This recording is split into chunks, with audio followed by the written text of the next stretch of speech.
בתלמוד בכמה מקומות, ביניהם מסכת חולין, דף ס' עמוד א', אומרים חז"ל, כל מעשה בראשית בקומתם נבראו.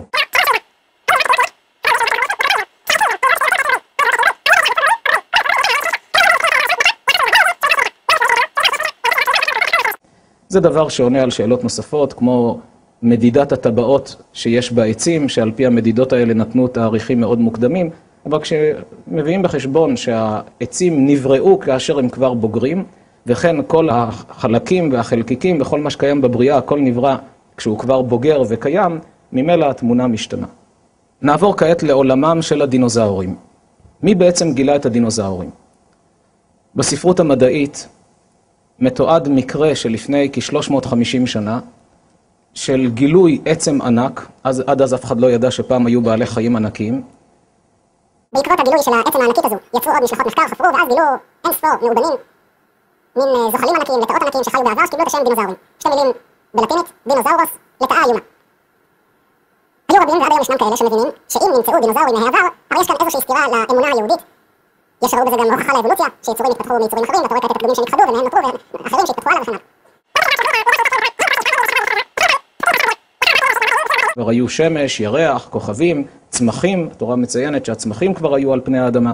ביום החמישי אומרת התורה, ויברא אלוהים את התנינים הגדולים, ואת כל נפש החיה הרומסת אשר שרצו המים למיניהם, ואת כל עוף כנף למינהו, וירא אלוהים כי טוב.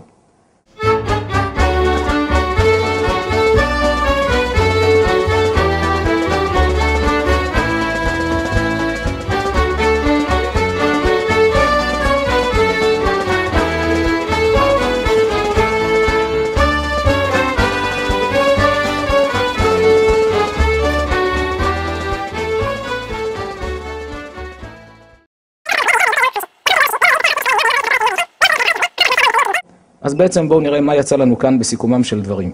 ביום החמישי נבראו התנינים הגדולים, החיה הרומסת אשר שרצו המים, ועוף כנף.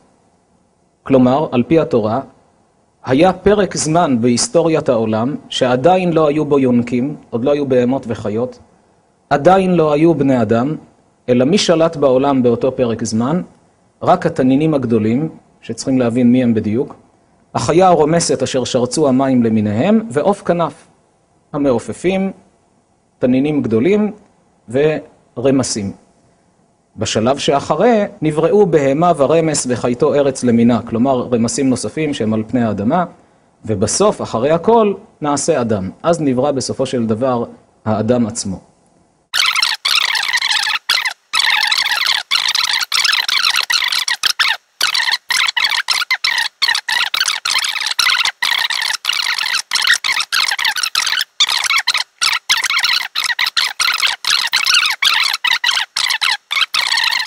זה שם שהמדענים הדביקו לו. אז בלשון התורה הוא נקרא זוחלים הגדולים, ואם לא די בכך, במדרשי חז"ל ישנן עדויות על בעלי חיים ענקיים שחיו בעבר, לצידם של בני אדם, חשוב להדגיש, לצידם של בני אדם.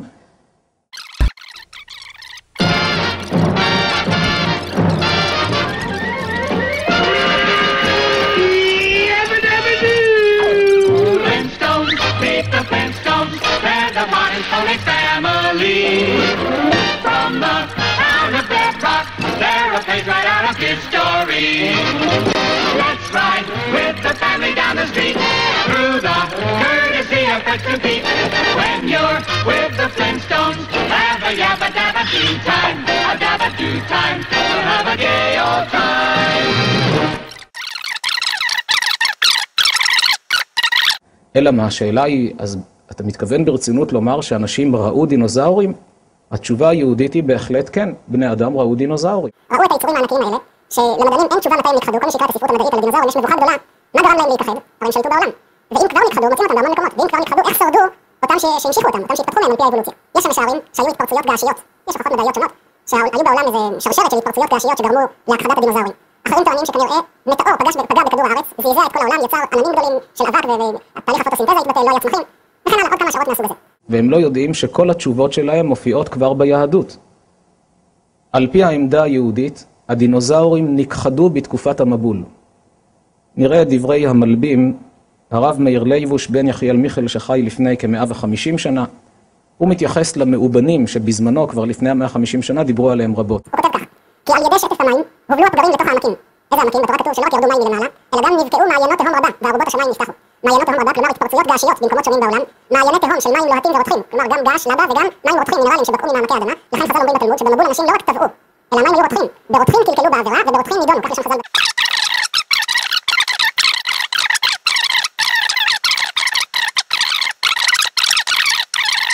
אבל מה שנוגע לענייננו, אומרים חז"ל, הוציא הקדוש ברוך הוא שני כוכבים מקינה והביא מבול לעולם. איך הוא עשה? לא כתוב בתלמוד. או שהכוונה להתנגשות, ששני כוכבים מקינה יצאו והתנגשו בכדור הארץ, כפי שיש תיאוריות מדעיות, שזה מה שגרם להתאחדות הדינוזאורים, או שמדובר בשינויים של כוחות הכבידה של כדור הארץ. או ידוע שהירח משפיע על גאות ושפל על ידי הכבידה שלו, אז ייתכן שמדובר לא כתוב בחז"ל איך, אבל כתוב שהמבול הגיע לאחר שהוציא הקדוש ברוך הוא שני כוכבים מקינה, זה יצר שינויים בכדור הארץ והביא מבול לעולם. אז איך ייתכן, אם הם נכחדו במבול, איך ייתכן שעדיין דוד המלך ורבי חייא בר אבא פגש יצורים כאלה? מה התשובה? ראינו קודם במדרש שנוח הכניס לתיבה את הבורים שלהם. אז זאת אומרת שנחבר את כל חלקי הפאזל, מהי עמדת היהדות ביחס לדינוזאורים? בני אדם חיו לצד דינוזאורים.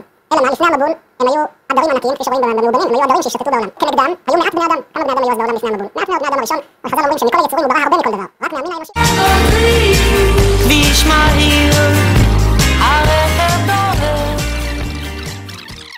על כל פנים נמצא שלפני המבול הם היו עדרים ומעט בני אדם. במבול כל העדרים האלה נכחדו. מי נשאר? כמה בורים שהיו שם בתיבה. לאחר המבול הם יצאו מהתיבה והתרבו, אבל לא כמו שהיו לפני. עכשיו כבר היו הרבה בני אדם, וכשבני אדם רואים יצורים כאלה כמובן שמנסים לפגוע בהם. לא נשארו הרבה. לפי העדויות שבידינו, האחרון שנצפה היה לפני 2000 שנה. ראיתי מאמר מעניין של יהושע ענבל, הוא העלה השערה שלא חשבתי עליה, והיא השערה מאוד מעניינת. הוא שואל, האם כל אגדות העם ברחבי העולם, על דרקונים שחיו בעבר, האם הכל דמיון? בכל התרבויות בעולם סיפורים על דרקונים. כשאתה רואה את הציור של הדרקונים שהם ציירו, למה הם דומים לדרקונים האלה? לדינוזאורים שמצאו אותם לאחרונה. הוא טוען שלדעתו, כל הסיפורים האלה על דרקונים הם בעצם עדויות שנותרו מאותם דינוזאורים שחיו בעולם. היום עולם המדע מוכיח את דברי חז"ל שבני אדם חיו לצד דינוזאורים. למשל, מצאו במקומות שונים בעולם פסיעות אדם מאובנות ליד פסיעות של דינוזאורים. כלומר דינוזאור עבר במקום ואחר כך בני אדם חלפו שם. ואתה רואה פסיעות ליד, וזה התאבן באותה תקופה. אין למדענים תשובה איך ייתכן שדינוזאור ובני אדם צעדו באותו מקום שהתאבן בסופו של דבר. ברודזיה, החליפו את השם של רודזיה לזימבבואה, ישנם ציורי מערות, שבמערות האלה אתה רואה על הקירות ציורים של בני אדם לפני אלפי שנים. יש על הקירות ציורים של תיאור, אריות, כל מיני בעלי חיים שהם ראו. הפלא הגדול שביניהם מצויר ברונטוזאור. ברונטוזאור זה דינוזאור הענק הכי ענק שמכירים היום. רואים אותו שם מושיט את צווארו הארוך ושותה מים מתוך אגם. אין למדענים תשובה איך אנשים ציירו לפני אלפי שנים יצור שנכחד לפני 100 מיליון שנה. אין להם תשובה, הוא נכחד, איך הם ידעו איך הוא נראה? על פי היהדות התשובה ברורה. ובעוד מקומות בעולם ישנן הרבה עדויות של רואים דמיון וקשר בין העידן הזה לבין העידן הזה, כלומר שהעידנים בעצם די מאוחדים.